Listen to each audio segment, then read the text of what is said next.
భర్త దగ్గర ఎక్కడున్నా కానీ అందరితో మంచుకుంటూ అందరి దగ్గర కూడా మంచి మెప్పు పొందిన ప్రమోద్ ఒక దుర్మార్గుడి చేతిలో హత్యకు గురవడం అనేది తీవ్రంగా బాధించింది. ఈరోజు వారి కుటుంబానికి సానుభూతి తెలియజేసినందుకు గౌరవ శాసనసభ్యులు రాకేష్ రెడ్డి గారితో కలిసి రావడం జరిగింది. ఒకటే విజ్ఞప్తి, అమరుడైన కానిస్టేబుల్ ప్రమోద్ కుటుంబాన్ని పరామర్శించడానికి రావడం జరిగింది. ఈరోజు నిజామాబాద్ జిల్లాలో ఒక భయానక వాతావరణం. గుండాలు రౌడీలు ఉంటే పర్వాలేదు, అంతకన్నా పెద్ద గుండాలు సమాజంలో తెల్ల బట్టలు వేసుకొని వీధులలో తిరుగుతున్నారు, వైట్ కాలర్స్ వేసుకొని. వినాయక్ నగర్ రోడ్డు మీద ఒక సాటి మనిషి రక్త మడుగులో కొట్టుకుంటే స్పందించని సమాజాన్ని గురిపెట్టాలి.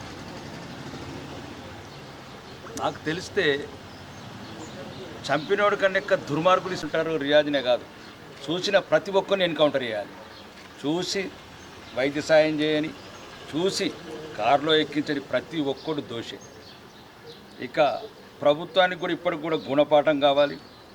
65 కేసులున్న దుర్మార్గులు రోడ్ల మీద తిరిగితే ఈరోజు కానిస్టేబుల్ ప్రమాదం కావచ్చు, రేపు మన కుటుంబాలు కూడా చంపబడతాయి. మీరు అనుకుంటున్నారు కానిస్టేబుల్ చిన్న మంత్రులు ముఖ్యమంత్రులను, మన బిడ్డలు చస్తే ఆ బాధ ఎట్లుంటుందో మీకు తెలుస్తుంది. ఈరోజు కానిస్టేబుల్ అని ₹1 ఇచ్చి దులుపుకున్నారు కదా చేతులు. 65 కేసులు ఉన్న రోడ్డు మీద వదిలినట్టే మీ చట్టాలు ఏ రకంగా పనిచేస్తున్నాయి, మీ న్యాయస్థానాలు ఏ రకంగా పనిచేస్తున్నాయి, మీ ఇన్వెస్టిగేషన్ ఏ రకంగా పనిచేస్తున్నాయి.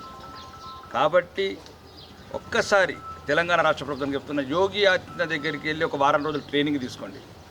ఇట్లాంటి గుండాలందరినీ మనం సమూలంగా నిర్మూలించవచ్చు.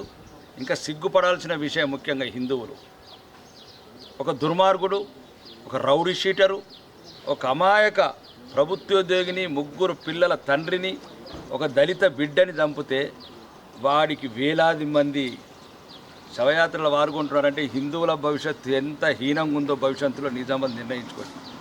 ఒక దుర్మార్గుడు 65 కేసులున్నోడు, ఒక దళిత బిడ్డని చంపినోడు కిరాతకంగా, వాడికి కూడా వేలాది మంది క్యూళ్ళు కట్టి ఈ రకంగా మీరు ర్యాలీలు తీస్తున్నారంటే ఈ సమాజం ఎట్లా పోతుంది? నిజామాబాద్లో హిందువుల భవిష్యత్తు ఎట్లా ఉంటుందో హిందువులందరూ ఒకసారి ఆలోచించాలి. మరీ ముఖ్యంగా ఈ మీడియా ద్వారా దయచేసి మీరు కూడా కొద్దిగా ఈ రౌడీల మీద కొద్దిగా కన్నేసి ఉంచండి. అధికారులకు చెప్పండి, 65 కేసులు ఎంతమంది ఉన్నారు, 100 కేసులు ఎంతమంది ఉన్నారు, ఇంకా ఎంతమంది ప్రమోద్ లాంటి బిడ్డలని బాణాలు తీసుకుంటారు.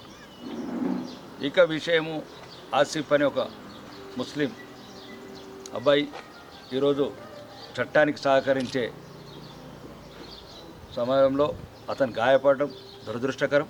అతను తొందరగానే కోలుకొని మళ్ళీ మంచి స్థితికి రావాలి.